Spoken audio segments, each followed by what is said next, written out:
Tak for det. Tak for det. Jamen, vi er meget, meget glade for prisen. Tusind tak for det.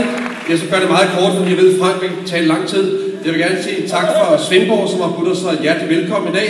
Og i den forbindelse tak til Svendborg-prisen, og jeg vil også gerne sige tak til Limpopo Travel, Jan og Ulla, som var med til at starte det. Hele den her filmfestival. Vi er rigtig stolte af at være her, og tusind tak for den her pris. Den betyder faktisk rigtig, rigtig meget for os. Frank. Det var en god kop kaffe i dag, der. Altså, det er jo det mest blevet sagt efterhånden. Vi er selvfølgelig altid glade for at vinde et eller andet. Det er simpelthen skønt. Og jamen altså, der kan gå lang tid mellem vi komikere vinder noget som helst. Vi er super glade. Jeg er selvfølgelig nødt til at rette en specielt varm tak til Søren Høj her i aften, som kårede mig lidt tidligere som den mest populære skuespiller, og det har jeg fortjent. Men, tak for det, Svendborg. Tak for det.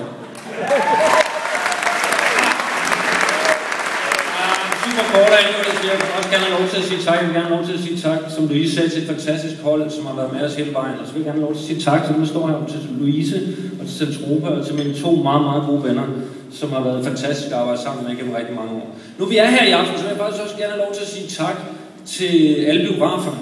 Og til Jan og Frederik fra Nordisk Film, fordi at et af at lave en film, noget andet er, at der skal være nogen, der bakker det op derude, så der er nogen, der ved, at lortet findes. Og der har vi fået fantastisk opbakning hele vejen igennem. Så tusind tak for det, og tak for prisen.